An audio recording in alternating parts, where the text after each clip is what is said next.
Bonjour et bienvenue dans la chaîne de Mathématiques Sciences. Aujourd'hui dans cette nouvelle vidéo, je vais donc vous parler d'une nouvelle notion, donc toujours en rapport avec le chapitre de dérivation, mais concernant cette fois-ci les extraits nombres. Alors, on a parlé de variations au début du chapitre, on a étudié des variations sur diverses fonctions, et maintenant on va s'intéresser à la notion d'extrait nombre, ok? Alors, la notion d'extrait nombre, en fait, vous la connaissez en seconde, ok? Vous avez la plupart du temps une approche graphique ou via un tableau de variation de ce que c'est, mais au-delà de cette approche-là, vous n'avez pas d'autre approche de ce que c'est qu'un extrait nombre, ok? Bravo. Donc, un extrait nombre, déjà dans votre tête, tout de suite, vous devez avoir deux images.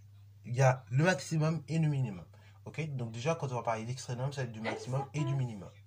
Et ici, on va même être plus précis cette année, on va parler d'extrait nombres locaux. Parce qu'en fait, on ne va pas forcément étudier la fonction dans toute son intégralité de son ensemble de définition. On va étudier la fonction par moment seulement sur une partie de son ensemble de définition. Alors du coup, c'est parti mon kiki.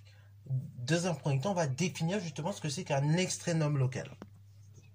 Alors, du coup, ici, pour comprendre cette notion d'extrait nombre local, on va donc tout simplement partir de tangente, ok? Afin de bien voir les choses. Alors du coup, je vous ai pris une fonction, ok, voilà, qui est représentée seulement sur une partie, seulement sur un petit ensemble de définitions, comme vous pouvez le voir juste ici d'ailleurs. Et donc là, sur ce graphique-là, qui représente donc la fonction en question, j'ai tout simplement représenté deux tangentes, ok, bravo. Avec du coup deux réels, A et A', ok, bravo. Là concrètement, qu'est-ce qu'on peut observer en A et en A'? Là en A, j'observe qu'ici j'ai un maximum, le point le plus de la courbe est situé pour tout simplement, il est atteint en A, ok, bravo. Après pareil, en A', j'observe quoi? J'observe qu'on tombe sur le point le plus bas de la courbe, ok. Quand je prends f de A', je tombe sur le point le plus bas de la courbe, ok, bravo. Donc du coup, là en A, on dit que j'ai un maximum, ok, puisque on tombe sur le point le plus haut de la courbe, tandis que lorsque je suis sur le point le plus bas de la courbe, on dit que je suis sur un minimum, ok. Ça, normalement, c'est la définition de seconde, de ce que c'est qu'un maximum et un minimum. Mais concrètement, si j'observe ces deux tangentes, qu'est-ce que je vais pouvoir voir? C'est pour ça que je vous ai représenté le schéma, parce qu'en général, la définition n'est pas très claire de ce que c'est qu'un extrême local, tandis qu'avec le schéma, c'est un peu plus clair du coup. Donc là, on peut voir au niveau de ces deux courbes, ok, au niveau de ces deux tangentes, quelles sont toutes les deux parallèles à l'axe des abscisses. Or, une tangente, qu'est-ce que c'est? Une tangente à une courbe en un point, donc en point A ou A', c'est quoi? C'est tout simplement un coefficient directeur, c'est tout simplement un nombre dérivé, ça représente un nombre dérivé. Et en fait, concrètement, qu'est-ce qui représente un nombre dérivé quand on prend une tangente? C'est le coefficient directeur de cette tangente, ok? Là, quand, du coup, en fait, tout simplement, je vais avoir des tangentes parallèles à l'axe des abscisses, ça veut dire que le coefficient directeur est nul, il vaut 0. Et quand le coefficient directeur vaut 0, ça veut dire que le nombre dérivé de f en A ou A', il vaut également 0. Et donc, voilà comment on va définir à présent un extrait nombre local. On va dire que f admet un extrême local en A, par exemple, si justement, d'une part, la dérivée de f en A ou le nombre dérivé de f en A est égal à 0, ça c'est la première condition extrêmement importante, ok? Et il faut bien que vous la mettiez en tête. Donc, soit vous mettez que f' de A égale 0, donc que vous dites c'est un coefficient directeur d'une tangente, il faut que ça soit 0. Ou bien, deuxième manière de voir les choses, il faut que la dérivée vale 0. Et deuxième chose, il faut que le réel A soit absolument dans l'intervalle d'étude. Je m'explique. Par exemple, si j'étudie ma fonction, mettons là on est en moins 1, et là mettons donc on a 1, 2, 3, 4, 5. Admettons ici on est en 5. Et ici, si j'étudie ma fonction entre moins 1 et 5, du coup en fait il faut que mon réel A, ici, soit compris entre moins 1 et 5. Mais il ne faut absolument pas que ce réel A soit justement aux bornes de l'intervalle. Aux bornes, c'est-à-dire qu'il ne faut pas que ça se fasse par exemple moins 1 dans mon cas précis, ou 5, ok? Il faut vraiment que ça soit dans l'intervalle, et donc que ce ne soit pas au bord. Donc, du coup, on va noter cette définition qui est extrêmement importante, et après, on va appliquer ça sur un exemple. Alors, voilà donc la définition de ce que c'est qu'un extrême local, d'un point de vue définition, ok? Donc un extrême local, retenez bien la définition de ce que c'est. On dira que f admet un extrême local en x0 si la dérivée de f en x0 est nulle et que x0 donc n'est pas aux bornes de l'intervalle d'étude. Voilà, donc ça c'est la définition. Et là maintenant je vous propose tout de suite un exemple d'application, ok, pour justement voir si on a affaire à un extrême local. Alors donc, concrètement, parfois on ne sera pas avec des graphiques comme ça, et donc on ne pourra pas vérifier si justement la dérivée est égale à 0. Et donc parfois on va juste vous donner un tableau de variation et déterminer des extrêmes locaux sur des intervalles d'étude. Donc là on va dire que la fonction qui est définie sur moins 7, 1 par le tableau de variation suivant, on va faire son étude seulement sur un intervalle un petit peu plus réduit. Donc par exemple sur un intervalle, alors on va prendre vraiment un intervalle plus réduit, moins 5, 1. Ok, bravo. Sur l'intervalle moins 5, 1, qu'est-ce qui va se passer? Donc du coup moins 5 est là, si ça peut vous aider. Donc f de moins 5 est quelque part par là. D'ailleurs certains se rappellent de ce fameux schéma, je vous le disais exactement comme ça l'année dernière. Donc du coup f de moins 5 quelque part ici, ok, donc c'est compris entre 17 et 12 en termes d'image, ok, bravo. Qu'est-ce qu'on peut dire au niveau des extrémums? La seule donnée dont je suis sûr, c'est f de moins 4. f de moins 4, il vaut 12. Et après, donc on a dit sur moins 5, 1, on faisait l'étude. Donc après, j'ai tout simplement f de moins 2 qui vaut 14 et f de 1 qui vaut moins 6. Donc là, qu'est-ce que je peux dire sur cet intervalle, moins 5, 1? Et je peux dire que sur cet intervalle, moins 5, 1, f va admettre donc... Alors même pour pas perturber l'étude, on va dire, c'est pas moins 5, 1, on va dire même moins 5, moins 2. Comme ça, au moins, on n'a pas de souci. Donc sur moins 5, moins 2, du coup, on va dire que f va mettre un minimum local. Je m'explique. C'est-à-dire que là, ce minimum local, il sera atteint en moins 4. Moins 4, il est compris entre moins 5 et moins 2, c'est bon. Et donc, c'est le petit des réels, ok, bravo, c'est le réel le plus petit entre f de moins 5 et f de moins 2, ok, bravo. C'est-à-dire que là, on a une décroissance de moins 5 à 4, qui fait que du coup, on va atterrir à 12, et après, on remonte immédiatement de 12 jusqu'à 14. Donc, du coup, on ne va pas tomber sur des valeurs beaucoup plus basses que f de moins 4. Et donc ici, on va dire que ce moins 5, 2, donc f admet un minimum local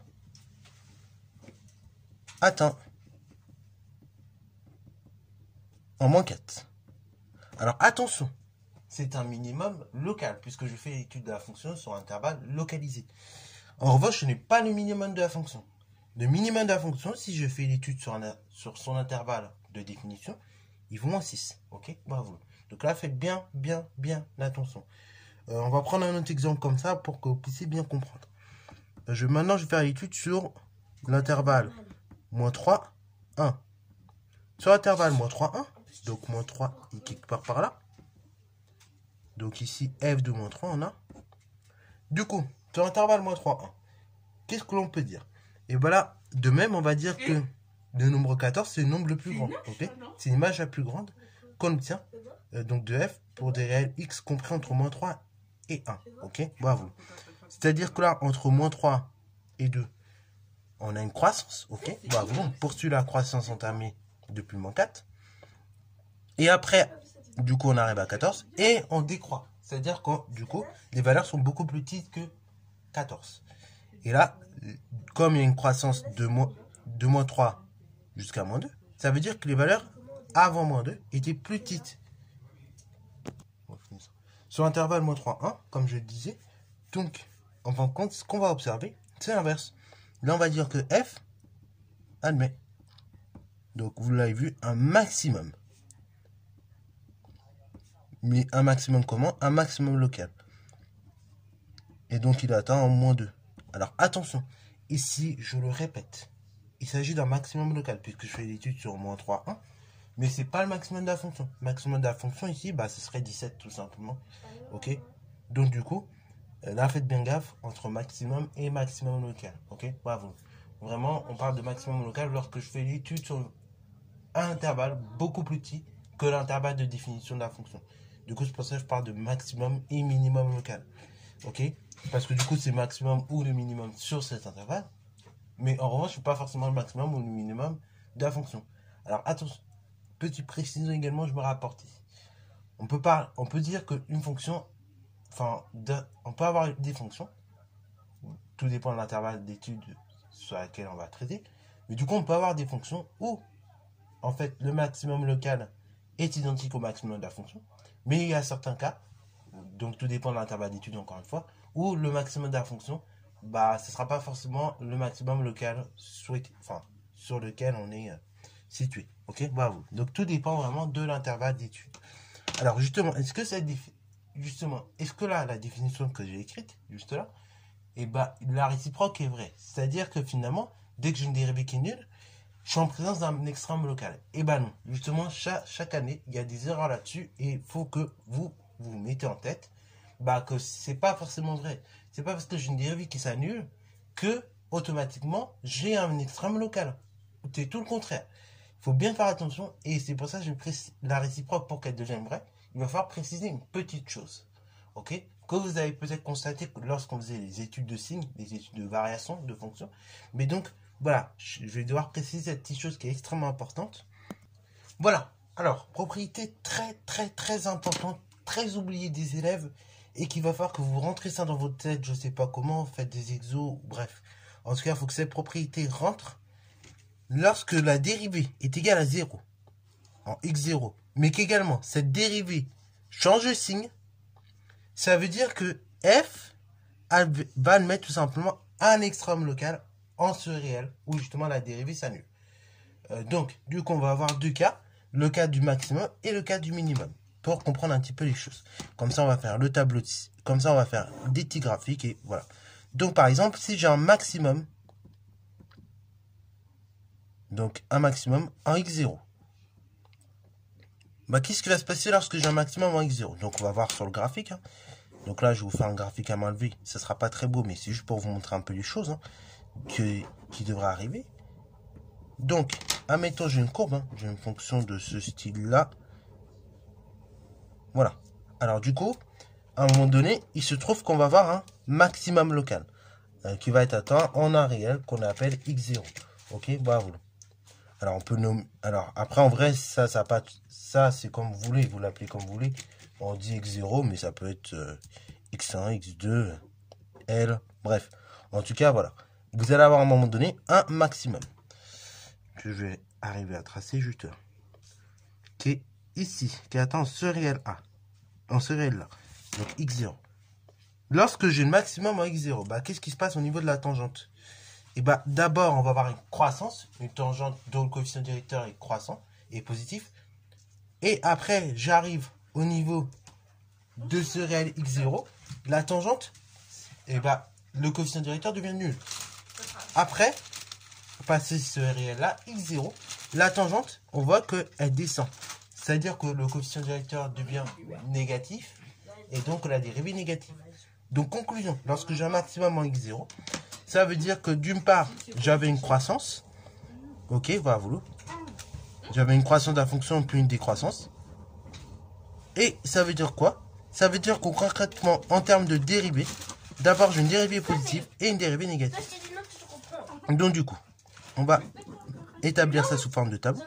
Donc f' de x. Là, je mets les réels. Donc on va mettre par exemple moins l'infini, plus infini, si je fais l'étude. Ou bien je peux mettre A ou B comme vous voulez. Et à un moment donné, la dérivée elle s'annule en x0. Juste ici. Dans le cas où on a un maximum, donc on a dit que la dérivée était d'abord positive et ensuite négative. Ce qui se traduit en termes de fonction par une fonction d'abord croissante jusqu'à arriver à un certain maximum. Et après, qui décroît jusqu'au reste de l'ensemble des définitions. Ok. Donc là, ici, j'ai un maximum local. Dans le deuxième cas, le cas du minimum. Donc, dans le cas du minimum en x0, qu'est-ce qui se passe? Et là, il se passe tout le phénomène inverse. Ok? Donc, quand j'ai un minimum en x0, donc je vais vous représenter ça rapidement avec une belle courbe. Comme ceci. Voilà. Donc, du coup, là, quand j'ai mon minimum en x0, Et ben là, vous l'avez vu, vous le voyez sur le dessin en fait. Voilà, x0 quelque part par là. Et ben on a une tangente dont le coefficient, on a une tangente descendante, c'est-à-dire donc une tangente dont le coefficient directeur est négatif, jusqu'à arriver en x0. Donc ça veut dire que la dérivée est d'abord négative. On arrive en x0, donc on atteint ce fameux minimum. Ok, la dérivée s'annule. Et après, elle change de signe à nouveau.